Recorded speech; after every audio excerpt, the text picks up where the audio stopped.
ବର୍ତ୍ତମାନ ଓଡ଼ିଶା ହାଇକୋର୍ଟର ଏକ ଅଚଳାବସ୍ଥା ସୃଷ୍ଟି ହେଇଛି କହିଲେ ଅତ୍ୟୁକ୍ତି ହେବ ନାହିଁ। କାରଣ ଆମର ସାଂକ୍ସନ ଷ୍ଟ୍ରେନ୍ଥ ହେଲା 33 ଜଣ ଅନରେବୁଲ ଜଜେସ୍, ବଟ୍ ବର୍ତ୍ତମାନ 17 ଜଣ କାର୍ଯ୍ୟରତ ଅଛନ୍ତି। ତା ଭିତରୁ 2 ଜଣ ସିନିୟର ଜଜଙ୍କର ଟ୍ରାନ୍ସଫର ଅର୍ଡର ଆସିଯାଇଛି, ଯେକୌଣସି ମୁହୂର୍ତ୍ତରେ ସେଠାରୁ ବି ଯାଇପାରନ୍ତି ଏବଂ ଅତି ନିକଟ ଭବିଷ୍ୟତରେ ନଭେମ୍ବର ମାସରେ ଆଉ 2 ଜଣ ଜଜଙ୍କର ରିଟାୟାରମେଣ୍ଟ ହବ। ତେଣୁ ଭାର୍ଚୁଆଲି ନଭେମ୍ବର ମାସ ବେଳକୁ ଆମେ 13 ଜଣ ଜଜଙ୍କ ନେଇକି ଓଡ଼ିଶା ହାଇକୋର୍ଟରେ କାମ ଚଳିବ, which is less than 50% of the sanction strength। ତେଣୁ ଅଗଷ୍ଟ 13 ତାରିଖ ଏବଂ 14 ତାରିଖ 2 ଦିନ ଧରି ଆମ ବାର୍ ଆସୋସିଏସନ କନଭେନସନ ହଲରେ ଆମର ଜେନେରାଲ ବଡି ମିଟିଂ ହେଇଥିଲା। ସେଥିରେ ବହୁ ସଂଖ୍ୟାରେ ଆମର ମେମ୍बर ମାନେ ସୁବିଧା ଅସୁବିଧା ସବୁ ଅବଗତ କରାଇଥିଲେ। ତା ଦେହରୁ ଆମର ପ୍ରଥମ ପ୍ରୋବ୍ଲେम ହେଲା ଯେ ସର୍ଟେଜ ଅଫ ଜजेस।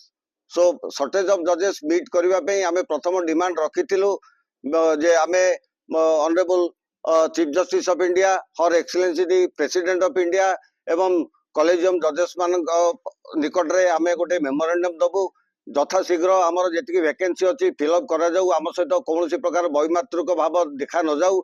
एवं द्वितीय कथा है आमे बार एसोसिएशन आमको ऑथराइज कला एग्जीक्यूटिव मेंबर्स एवं किसी सीनियर मेंबर को नहीं आमे honourable chief justice of India, collegium members एवं her excellency the president of India को देखा करके आमर ग्रीवांस सेठी पुटपोत करिवु।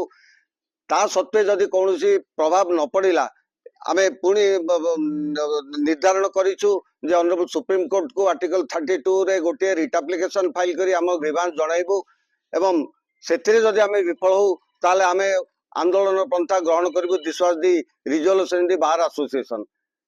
तेणु आमे आशा करूछु आमर ए जेन्युइन ग्रीवांस को आमे आपनक जरिया रे मान्यवर सुप्रीम कोर्ट एवं आम ओडिशा हाईकोर्ट रो मुख्य विचारपति निकट रे पहुंचाई पारिबो एवं हर एक्सीलेंसी दी प्रेसिडेंट को इंडिया पाखरे मध्ये आमे याको उपस्थापन करि पारिबो। केते मामला सर विचाराधीन रहउची पेंडिंग? वर्तमान आजिका दिन रे 172,000 मामला पेंडिंग अछि हाईकोर्ट रे एवं जज मान संख्या जदि आपण अकाउंट को नेबे ताले या कौन सी मते यार 50% भी गोटे वर्ष भितर से माने टच करबा मु भाबुची संभव नुह।